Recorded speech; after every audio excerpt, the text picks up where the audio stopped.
We're gonna get this party started. We're gonna get this party started. We're gonna get this party started. It's a Bible reading party. We're gonna get this party started.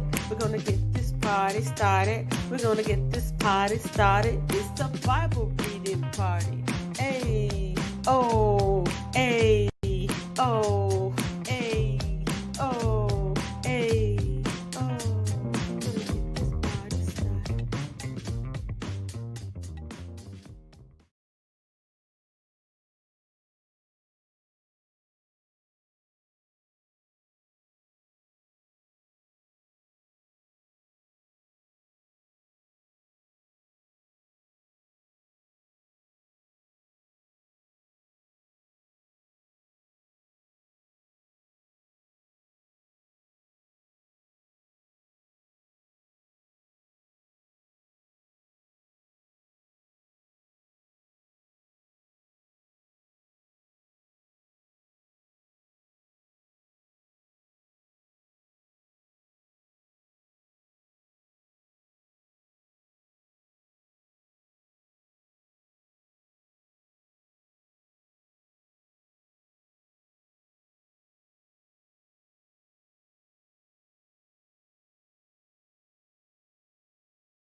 All right, let's try that again, shall we?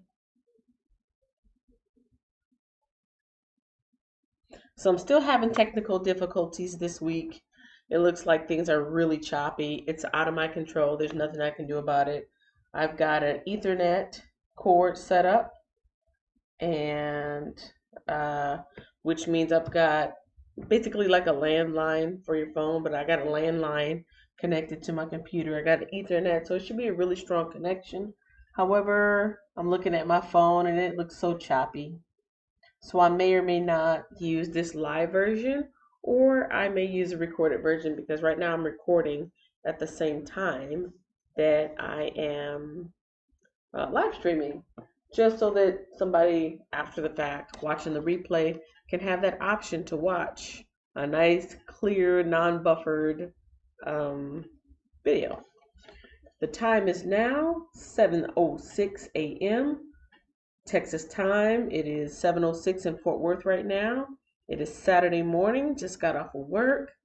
And yes, it is July 11th, 2020.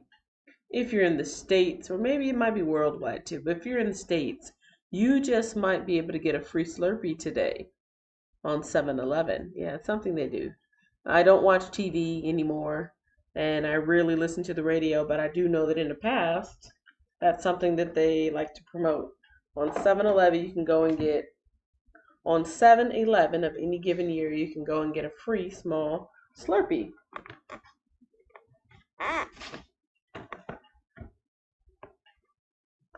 If you decide to get one, let me know. Come back in the comments and let me know if you decide to get your free Slurpee.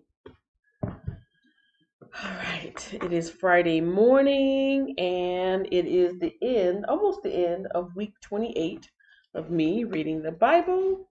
Let me start off by showing you my Bible. This is my Bible that I use. This is the New Believers Bible Compact version, or translation, First Steps, or version, First Steps for New Christians. And this is the New Living Translation.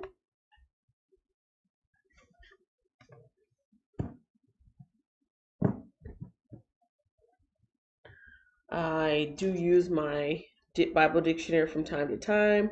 This is my Nelson's Compact Series Bible Dictionary. There we go, nice and clear. And on occasion lately, I do use my Big Red Dictionary. It's just a Random House College dictionary. It's one of the older models. I think it's an ex-library edition, but yeah. From time to time, I will use that to look up such words as, what did I look up yesterday? I looked up Colossae, the city of Colossae in here, and I looked up,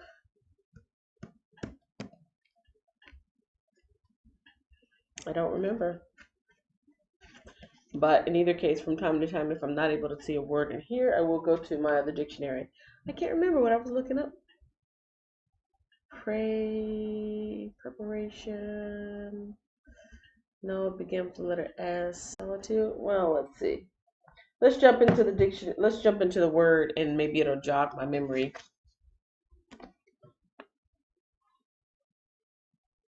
Let's see. Check something out. Oh yeah, I'm buffering really bad. I'm looking at my phone. I'm buffering really, really bad.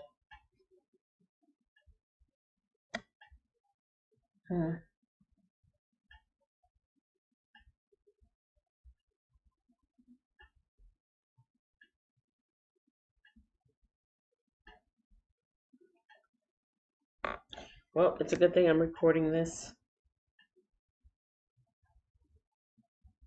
Yeah, I'm still holding the Bible up. Come on, YouTube, what's going on?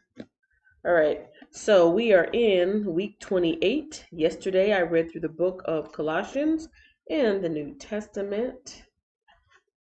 I tell you guys, I got to be honest with you. Some days are easier than others coming on here. And I say that because I always want to be as transparent as possible. I always want to be honest and open. Because I know that sometimes when people make videos, they like to highlight the best of themselves. because that makes for good video, right? To always be smiling and to always be happy. But sometimes it's hard to come on here. Sometimes I'm tired, like now getting off of work. Sometimes I'm in a bad mood, like today, getting off of work, and sometimes I'm just not feeling reading, especially reading out loud. It can be a task sometimes, but I'm glad that I am continuing to do it in spite of what I'm feeling. I'm continuing with what I said I was going to do. And what I said I was going to do is read the Bible every day. And so here I am. All right. So yesterday was the book of Colossians, all 4 chapters. Very short book. However, it did take about an hour to read. There was also some notes that went along with it. Notes such as, or cornerstone commentary such as Jesus is Divine, talking about chapter 1, verses 15 through 20. Let God Occupy Your Thoughts, talking about Colossians 3, 2 and 4. God's peace needs to rule in our hearts, talking about Colossians 3 and 15. Avoid aggravating your children, talking about Colossians 3, verses 20 through 21. Work as if you are working for the Lord. Talking about Colossians 3, 22 through 24. And keep your conversation gracious, talking about Colossians 4 and 6. Boy, oh boy, I'm looking at my screen and it is terrible buffering. So I'm more than likely, I will be uploading the recorded version of this. I'm glad I thought about that.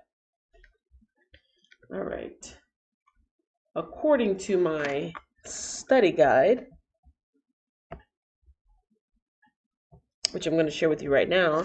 According to my study guide, I'm reading, I'm back in the Old Testament, reading through 2 Chronicles 1 through 3. Let me make sure you can see my screen. Yes, you can. Okay, so this is 2 Chronicles 1 through 3. And I'm going to start reading the synopsis at the front.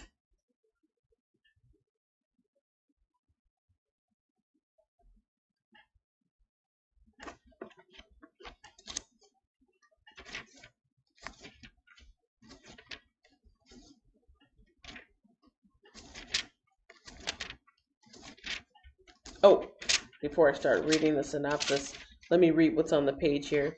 So you're looking at a gold box, a gold rectangle.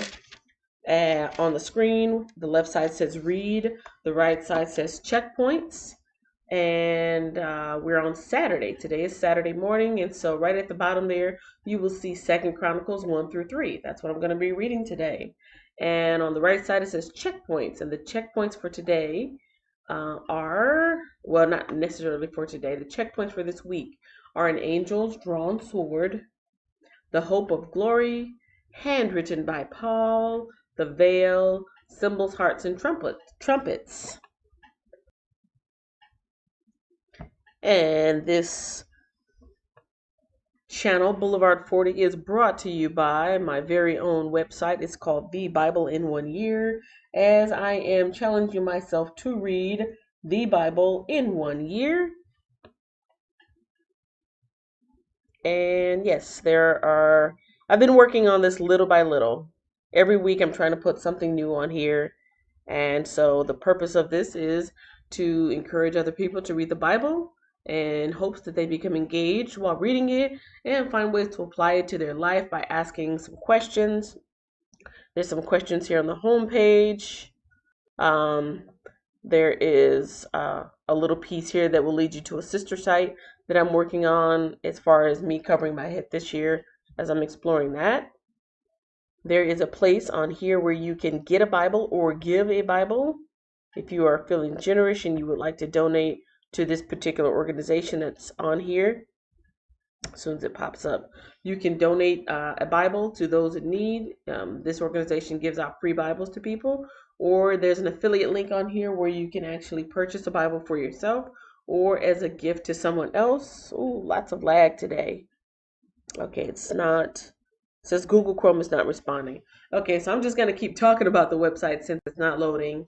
The blog, it will be very much like this channel here, Boulevard 40, where I'm reading the Bible, but I'm also talking about Bible topics, Christian-based topics. And so on the blog, you will actually be able to read some articles that I write there.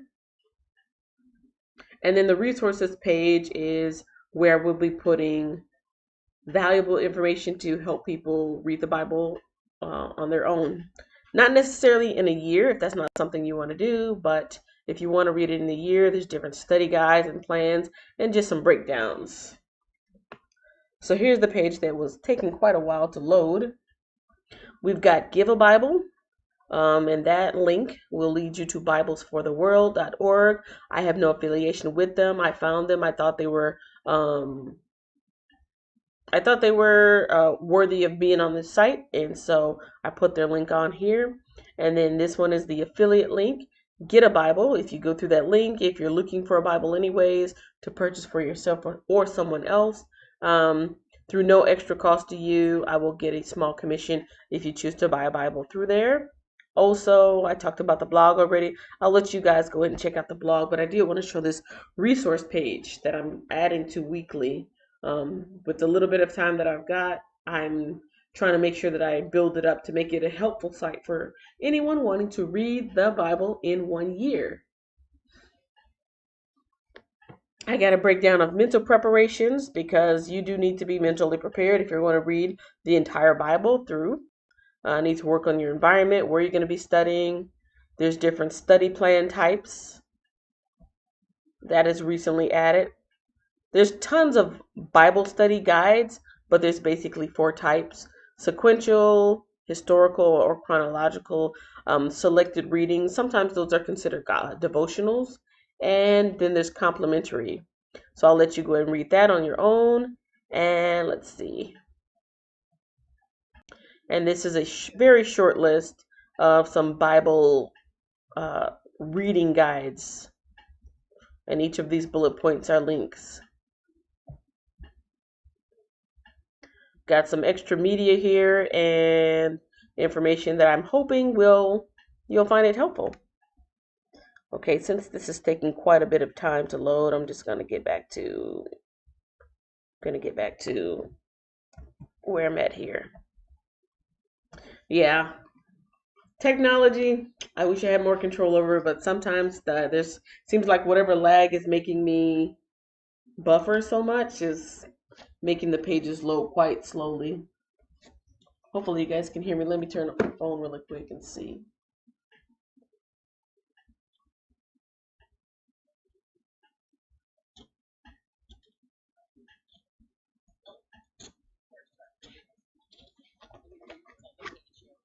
So you're looking at a goal.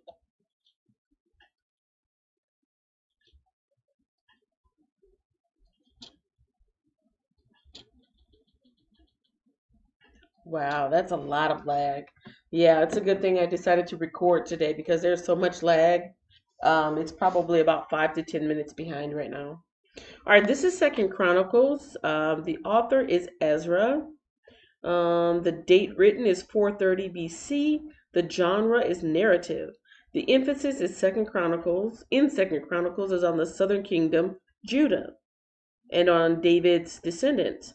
Here, God used 5 outstanding kings to bring periods of revival, renewal, and reformation to the land. This is chapter 1, 1 of 3 today. Let me go back and see.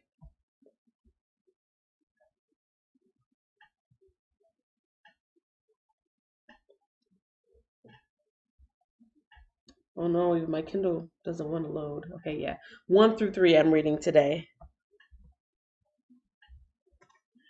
So, chapter 1, Solomon asks for wisdom. Solomon, son of David, took firm control of his kingdom, for the Lord his God was with him and made him very powerful. Solomon called together all the leaders of Israel, the generals and captains of the army, the judges and all the political and clan leaders.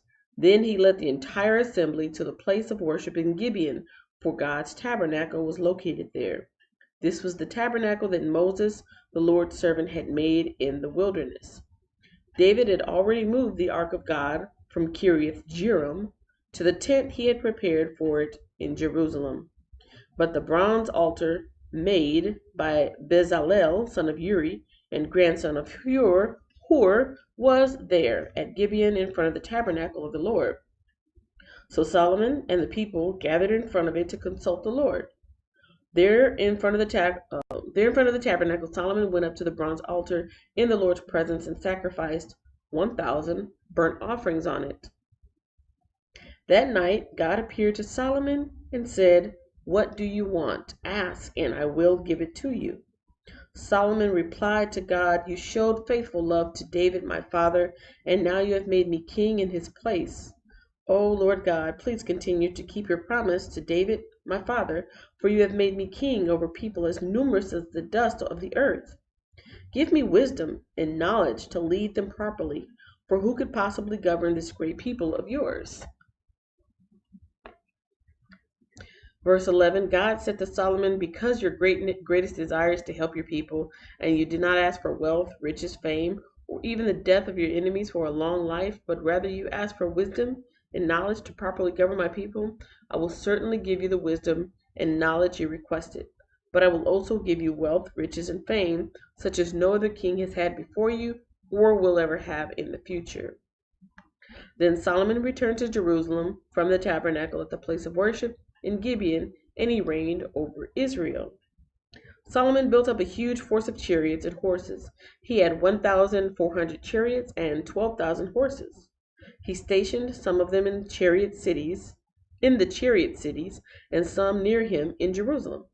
The king made silver and gold as plentiful in Jerusalem as stone, and valuable cedar timber was as common as the sycamore fig trees that grow in the foothills of Judah.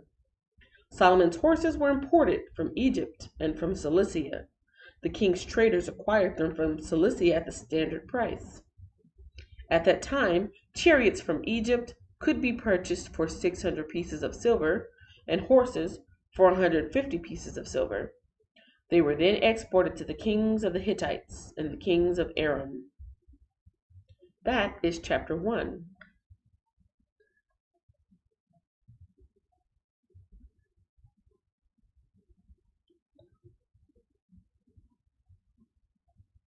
I don't see anyone coming in today, but in case they did, I did want to say hello.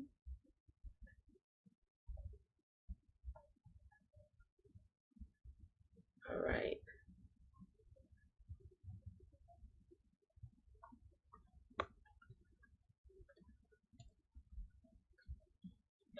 Yeah, I'm looking at my phone and I'm still so far behind. And it looks like the live button doesn't even work. It's so far behind. It's all right, moving along. Chapter 2 says preparations for building the temple. Solomon decided to build a temple to honor the name of the Lord and also a royal place for himself. He enlisted a force of 70,000 laborers, 80,000 men to carry quarry stone in the hill country, and 3,600 foremen. Solomon also sent this message to King Hiram at Tyre: "Send me cedar logs as you did for my father David when he was building his palace. I am about to build a temple to honor the name of the Lord my God. It will be a place set apart to burn fragrant incense before him, to display the special sacrificial bread, and to sacrifice burnt offerings each morning and evening, on the Sabbaths, at new moon celebrations, and at other appointed festivals of the Lord our God. He has commanded Israel to do these things forever. This must be a magnificent temple, because our God is greater than all other gods. But who can really build him a worthy home? Not even the highest heavens can contain him. So who am I to consider building a temple for him, except as a place to burn sacrifice to him? So send me a master craftsman who can work with gold, silver, bronze, and iron, as well as purple, scarlet, and blue cloth. He must be a skilled engraver who can work with the craftsmen of Judah and Jerusalem who were selected by my father David.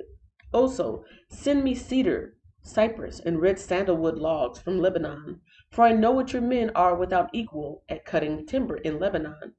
I will send my men to help them. An immense amount of timber will be needed, for the temple I am going to build will be very large and magnificent. In payment for your woodcutters, I will send 100,000 bushels of crushed wheat. 100,000 bushels of barley, 110 gallons of wine, and 110 gallons of olive oil. King Hiram sent this letter of reply to Solomon. It is because the Lord loves his people that he has made you their king. Praise the Lord, the God of Israel, who made the heavens and the earth. He has given King David a wise son, gifted with skill and understanding, who will build a temple for the Lord and a royal palace for himself. I am sending you a master craftsman named Huram-Abi, who is extremely talented. His mother is from the tribe of Dan in Israel, and his father is from Tyre.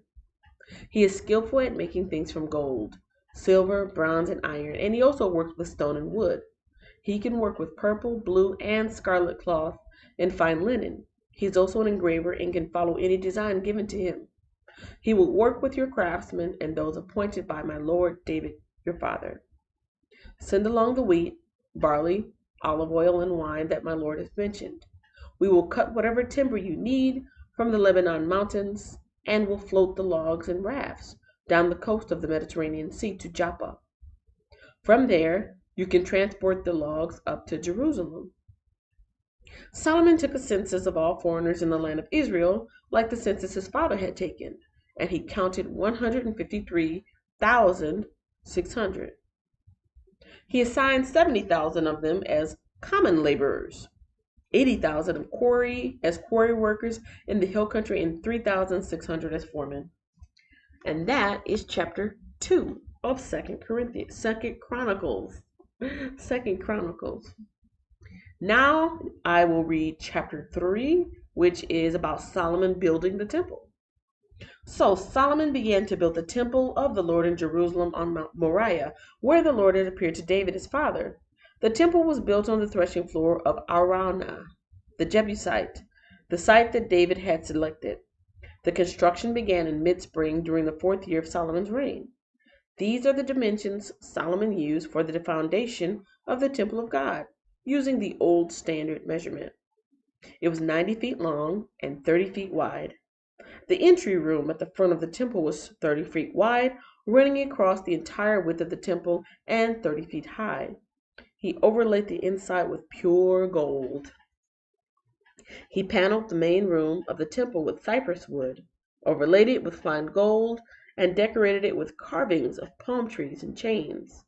He decorated the walls of the temple with beautiful jewels, with gold from the land of Parvaim. He overlaid the beams, thresholds, walls, and doors throughout the temple with gold, and he carved figures of cherubim on the walls. He made the most holy place 30 feet wide, corresponding to the width of the temple, and 30 feet deep. He overlaid its interior with 23 tons of fine gold. The gold nails that were used weighed 20 ounces each. He also covered the walls of the upper rooms with gold. He made 2 figures, shaped like cherubim, overlaid them with gold, and placed them in the most holy place. The total wingspan of the 2 cherubim, standing side by side, was 30 feet. One wing of the first figure was 7.5 feet long, and it touched the temple wall. The other wing, also 7.5 feet, touched one of the wings of the second figure. In the same way, the second figure